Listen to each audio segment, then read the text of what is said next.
Continue with the operation. You may fire when ready.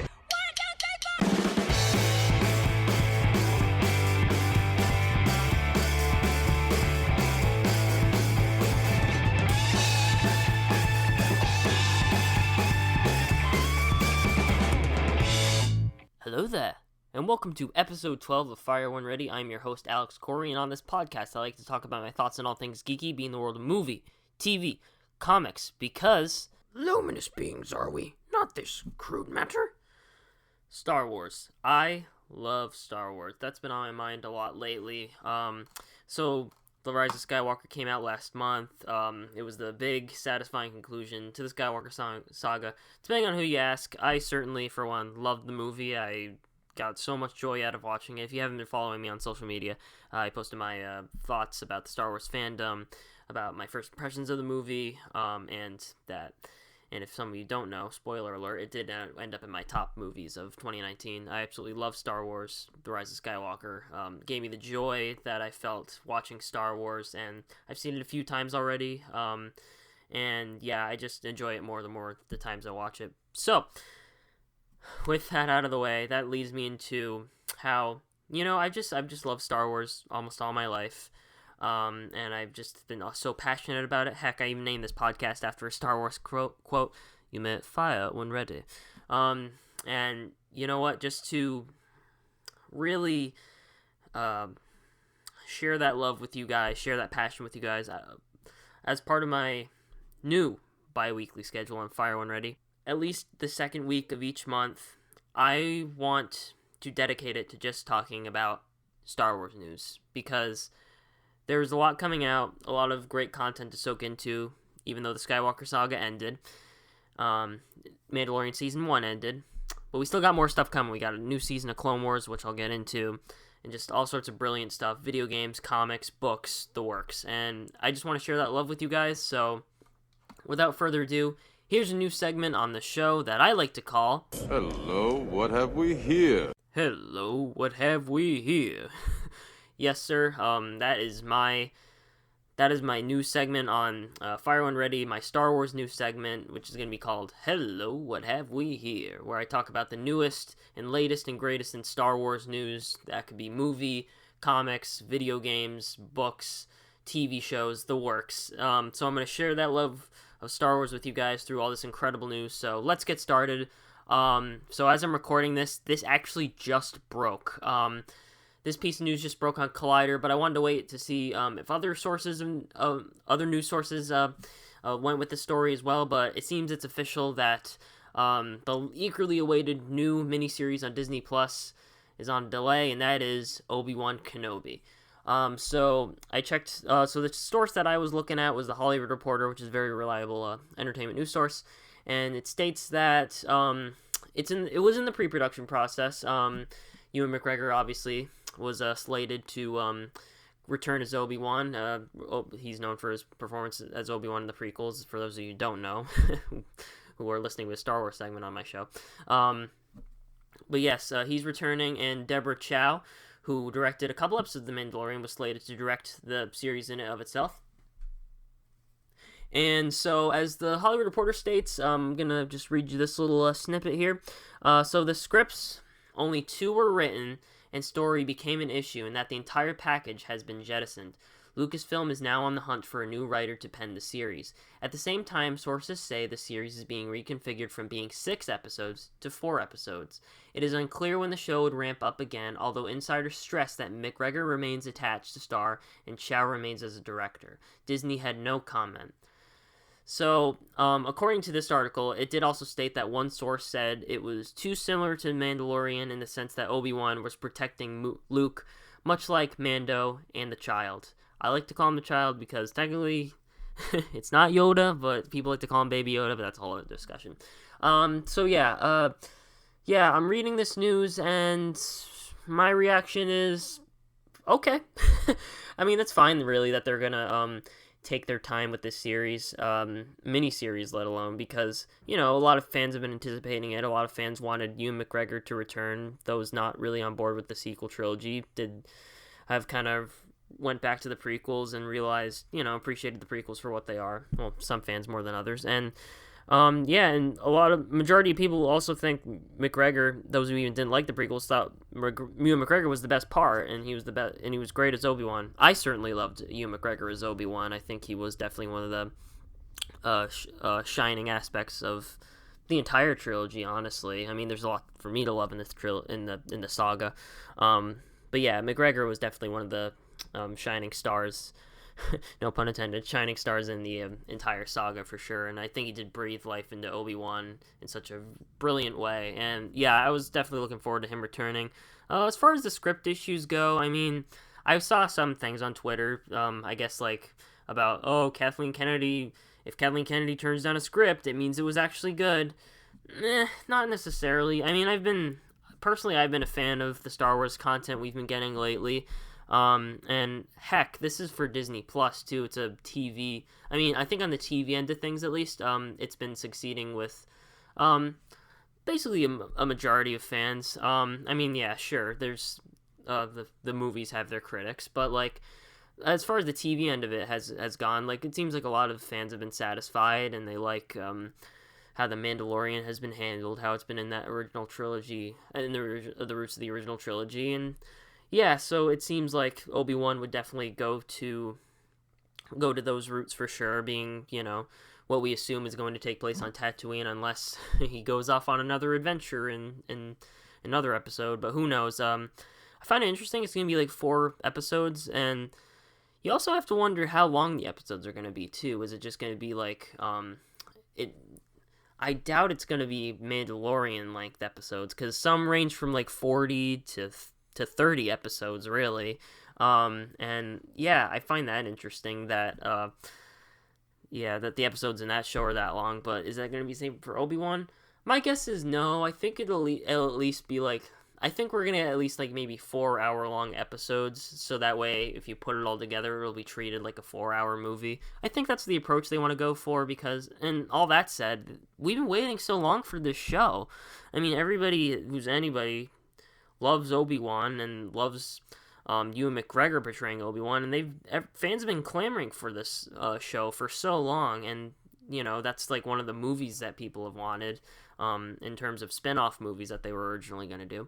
But yeah, it's going to be, I think if they're going to take the time and try to make us something good that will satisfy the fans to a degree, I think, yeah, I have all faith in Lucasfilm. I've enjoyed everything that they've been giving to us fans. So yeah, it is what it is. If it's gonna take a while for us to get it, I'm sure what we'll get, it'll be worth the wait. That's all I have to say about that. I'm just glad Ewan McGregor is gonna return, and that Deborah Chow, who the episodes of Mandalorian she directed were just incredible. And yeah, I have all faith in the show. I think they're really going to do a good job with it and please a lot of fans. Okay, that's all I have to say about the Obi-Wan series. I'm just glad it's happening in the first place. I mean, the fact that we're getting it is just like, yes. All right, so there you go there. All right, the next piece of news that I want to talk about is, a lot of people have been waiting for this piece of Star Wars television for a long time now, and I don't think any of us thought it was coming until we got a little teaser. I believe it was 2017? Might have been 2018, 2018. I think it was 2018. 2018, we get ourselves the first teaser at San Diego Comic-Con. The Clone Wars, it's back, baby. # Clone Wars saved. We are getting the final season of the Clone Wars on Disney Plus. Guys, this is incredible. I mean, who would have thought we would have seen the conclusion to this beloved show? I mean, I would say that this, like, show, for a lot of people, it made people just love the original trilogy. Not the original, the prequel trilogy, because of the lore that was set up in the prequel trilogy, and maybe, some people have their issues with the prequel trilogy, the way they did the storytelling, but all that said, the trailer itself, you get glimpses of the Siege of Mandalore, a battle they've been teasing for just such a long time now. And there was actually some scenes that gave the indication that the events of this season will happen concurrently with the events of Episode 3, Revenge of the Sith. What? And not to mention that Mace's line, which kind of threw me off at first. I thought he was just going to say, I thought he was saying the same line he said in Sith in a different scene in Clone Wars, so I was like, oh, that's fine. That's kind of funny that he's saying it verbatim like in Episode 3, but it turns out he actually said the same exact line from Episode 3 in the same exact scene, being, I sense a plot to destroy the Jedi. And then, Yoda replies, I can't remember what Yoda replies. But the fact that we were actually probably going to get scenes that happen simultaneously during the events of Revenge of the Sith is interesting.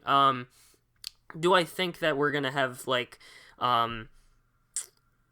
scenes recreated from Revenge of the Sith in Clone Wars? My guess is probably not. I think we're going to get maybe a select few scenes from Revenge of the Sith that we'll see in animated form, but I don't think we're going to see a direct animated recreation of what happened in Revenge of the Sith. I think we'll see, what happens maybe during those events, maybe what happens with Ahsoka and Commander Rex during those events. We'll probably get Order 66 from different points of view of other Jedi. And not to mention during that little scene with Mace Windu, where you see round table discussion, roundtable discussion. I don't know what else to call it. With the holograms and stuff, the maps, the holographic maps. You also get a hologram of the Jedi Deepa Balaba. I apologize if I mispronounced that. But Deepa Balaba and her apprentice Caleb Dune. You guys who are Star Wars fans know who Caleb Dune is. That's right. It's freaking Kanan from Rebels. Yes, we are finally going to probably see him in animation form as a young Padawan. I don't know how much of a presence he'll have in that season, but if it's just a cameo, it's a welcome one, so that's really cool. Also, we will see a face-off between Darth Maul and Ahsoka Tano. That's right. Ahsoka, one of the absolute best characters in Star Wars, is coming back, and she's gonna duke it out with Maul, and it's gonna be just maybe a fight we want to see. So yeah, do we know how this fight is gonna end? Well, obviously we know either of those two don't die. We know they survive. We know we see them in Rebels, and that's cool. But yes, I'm just interested to see how this fight scene is gonna turn out, and I can't wait. It's gonna be awesome and badass. And look, I mean, Star Wars can deliver on the lightsaber fights, and you give me a fight like that, I'm in. Two powerful Jedi duking it, or Sith and Jedi duking it out, I'm in. Just saying. All right. But yeah, it's gonna be the final season. I'm interested to see, how it's gonna lead in to Revenge of the Sith. Because in case you guys don't remember, there was a micro animated series called Star Wars Clone Wars that was created by Jenny Tartakovsky, who did the Dexter's Lab, Samurai Jack cartoons on Cartoon Network. The micro series Clone Wars was actually on Cartoon Network itself, followed by the 3D animated Clone Wars show. But yeah, the micro series Clone Wars that aired from 2003 to 2004, that actually had a very direct lead-in to Revenge of the Sith. As soon as that series ends, it starts at the Battle of Coruscant, battle over Coruscant at the beginning of Revenge of the Sith. So starts right there. Palpatine just gets kidnapped by Grievous, and then we start with the battle at Coruscant. And then we ended the Battle of Coruscant, and that's where Episode 3 picks up. That's where it starts. So yeah, obviously we aren't going to get it that way, because it seems like we'll probably have events set before Revenge of the Sith and during Revenge of the Sith. So I'm excited to see how they'll pull it off there, and how this damn thing's going to end. How are they going to end this Clone Wars show? I'm excited. I just can't wait to see the hard work that Filoni put into it, and God, that guy's awesome. He's the greatest storyteller.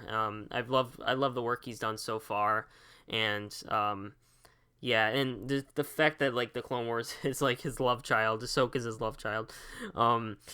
That's his baby. I can't wait. I can't wait to see how it's pulled off. So, yep, all that out of the way. We still had a couple more things to get through. So, on the video game end of things, we have a new Battlefront 2 update. By the time this episode goes up, we will have this update on January 30th, this Thursday. We are having a big Battlefront 2 update for those who don't have Battlefront 2. Basically, yeah, it's just going to be some online multiplayer content that we'll be getting. So BB-8 and BB-9E will be added characters. There's going to be new sequel trilogy maps that will be included in Capital Supremacy, a big multiplayer map that fans can experience. Or not map, like a multiplayer game. I'm not really the biggest gamer, guys. Just bear with me. But yeah, so to give you the exact quotes, I'm going to read off some tweets that were given from Ben Walk, the global community lead at DICE, the game developer for Star Wars Battlefront. He had this to say on Twitter: "This January update for Star Wars Battlefront 2 arrives next week," which will be January 30th. I'll mention that in a second in this other tweet. So he brings... it arrives next week, brings with it both BB-8 and BB-9E as new heroes. Agent Kloss, Takodana, and Jakku come to Capital Supremacy and are joined by the MC-85 and the First Order Star Destroyer. The community transmission and full release notes closer to the time. And then this tweet just got dropped today as I'm reading this. It dropped today I'm recording this. You'll be hearing this on the Monday. So next week's Star Wars Battlefront 2 update drops on January 30th. We're making some balance changes to Anakin and Palpatine. Auto players can now hit with melee attacks, and we fixed the issue that allows them to shoot when they should be immobile. Droid Deka also gets a small buff. So it's really... I do find it interesting that in spite of not really getting as many Star Wars games lately, like console games, that they're still adding stuff to Battlefront 2. They're, since, it's had its critics over the years. In regards to when it first released, there wasn't really a whole lot to get. There was all loot boxes and that nonsense with EA. But they seem to tweak it. There was a whole other Celebration Edition upgrade, which I purchased recently. And yeah, there's really a lot more content, a lot of cool skins and maps to have fun with. The BB-8 and BB-9E, boy, I don't know how I feel about that, because the thing is with that I won't know unless I play it. I don't want to give an opinion and say it's a terrible idea. I mean, sure, are there other heroes I'd rather play as instead of those two droids? Yeah, I'm not going to say I wouldn't want to play as Poe Dameron or General Hux or anybody. The Mandalorian, that would be awesome. But yeah, I won't know until I play it, and if I like it, I like it. If I don't have to play as them. I have that option. But yeah, I'm interested to see what's gonna happen on the community transmission, or on the update itself. I'm excited to upgrade. I still play Battlefront 2. I didn't actually buy it on first release, so I didn't really have to experience it. I bought the game itself at a reduced price. I've had fun with it. I've enjoyed the single player campaign, all the online multiplayer stuff, the co-op mode, and what have you. But yeah, I can't really give you the in-depth game knowledge because I'm not a huge gamer. I'm a very casual gamer. But I've liked what I've played, and I just can't wait to play more, really. But I'd like to investigate the whole Anakin and Palpatine thing. This is very professional here. I'm going to Google what is going on with Anakin and Palpatine. Alright. Anakin and Palpatine. Google. Yeah, I don't know what they mean by that exactly. Let's see if this article will say anything. Let's see. Okay. Yeah, I'm not getting anything. I guess it just means they're tweaking the characters. Oh, there was an error between Anakin versus Palpatine? Oh, it freeze. Oh, it was just a bug thing. Okay, yeah. I guess when Palpatine uses the Force lightning, he freezes Anakin's abilities, making him vulnerable and unable to move. That's what it said on this on this post. I won't mention who this person is who wrote this on this forum. I'm just digging around. I don't know what. Yeah, I guess there's just an error with that character. Whatever. Okay, that's fine.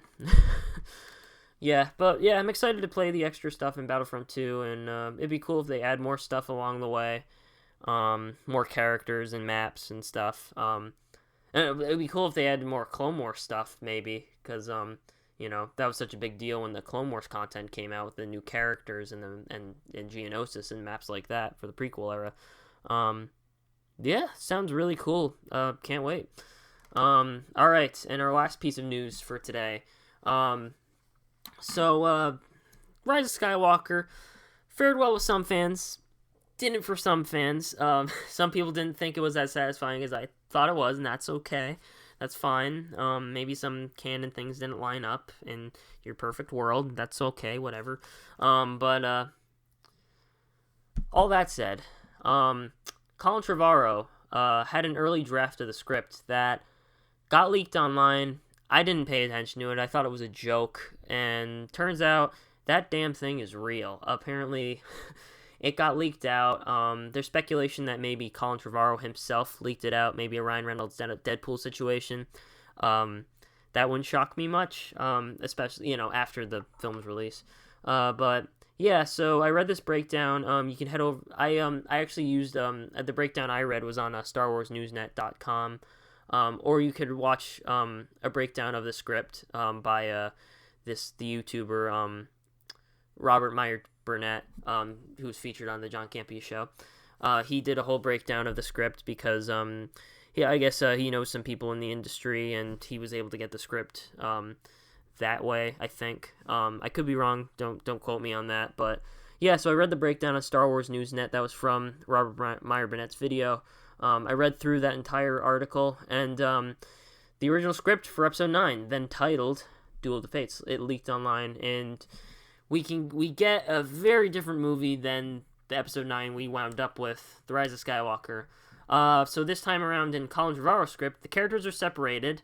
Instead of it being Rey, Finn, Poe, Chewie, and 3PO, BB-8 all together, there's a First Order occupied Coruscant, Chancellor Hux, Rey and Kylo dueling it out on Mortis from the Clone Wars arc. What? R2-D2's head explodes?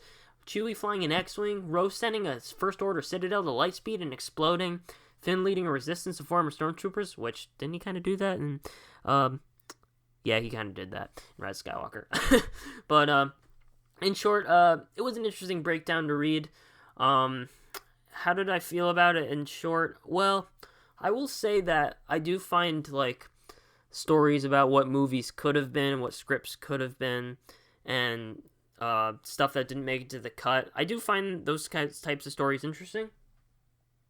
And that's not to say that, this is what should have been, this is what could have. It's like we're past that now. The movie's out. You can go watch it now. You can go to the theater or not. But for me, at least, it is what it is. I thought it was okay. I think it's just because I'm so used to Rise of Skywalker at this point that I just don't really see how any way they could have pulled it off and made it as satisfying as it was for me. How they finished those character arcs in Rise of Skywalker, especially for Kylo and Rey, because Kylo, as written in that script, was he just goes all bad, and you get a different layer about Rey and how she's represents the balance of the Force, neither the light or the dark. Yeah, I thought that stuff was different. I don't want to say it was good or bad. It's just it's kind of hard to say because you're reading it and you're not actually seeing what it could have been. You're not because it's there's just so much that goes into making films, how you shoot it and, direct the actors and manipulate the effects and edit it together. It's just, there's so many elements of the filmmaking process that, can communicate a story to audiences. And, and just by reading it, you might visualize it a different way in your head, and you might not like it, but what if you see it and you're like, oh, that was pretty good. So, yeah, I don't know. I'm like, I guess I'm okay with it existing. I really don't care either way. I mean, I was fine with the episode 9 that I wound up with. That, it doesn't really ruin episode 9 for me, or the current episode 9 for me. It doesn't make it worse. It's just another vision by another director, and it very well. And if Colin Trevorrow was going to stay as the director, he even says it in that in the Star Wars Newsnet article. I think the writer of the breakdown said it best. Like, in the end, it was an early draft, and once they would get way into production, the elements that were in the script probably would have changed, and not everything that was in the script probably would have stayed in the final cut. So yeah, I would say it was an interesting read about what could have been in Star Wars. It was like, it kind of reminded me of like how now we have the official canon. Anything released under the Disney Lucasfilm label is what's connected to the movies. It kind of reminded me of how, as opposed to the canon, the expanded universe, it kind of reminded me of how, in that sense, where there was a 7, 8, and 9 being like in place of that, it was like the Dark Empire trilogy or the Thrawn trilogy. The stories that took place after the original trilogy. I mean, I'm not saying it's blatantly 7, 8, or 9, those books, but like, you know what I mean? Like, the stories that took place after the original trilogy, like, you have to, like, subconsciously you have to make it canon to see how it fits into the overall saga. That's kind of how it, like, feels like reading non-canon stuff. You have to see, like, you have to kind of put into perspective how it would be jumping off of the previous movies. And yeah, does it ruin, or did it? I'm just trying to think, like, if it made The Force Awakens and Last Jedi better or worse. I will say there were some, it was cool to have some things that were laid out in Last Jedi that were implemented into The Rise of Skywalker. It was, I mean, I'm not one of those people who hated, I actually loved Rose, and yeah, sure, would I have liked to have seen more of her in Rise of Skywalker? Yeah, absolutely. And I'm not, like, disappointed that there wasn't enough of her. Because I know what happens to her in the story, and I think she served a purpose for what she had to do, and I love Kelly Marie Tran as an actress. But yeah, it was cool to see more of her. It was interesting to see Kylo go all bad. I wasn't sure how I was going to feel about the redemption arc, and then, Rise of Skywalker changed my tune there. But yeah, and I was a fan of how there was, like, a connection between Rey and Kylo in Last Jedi, and how they kind of pushed forward that Force connection in Rise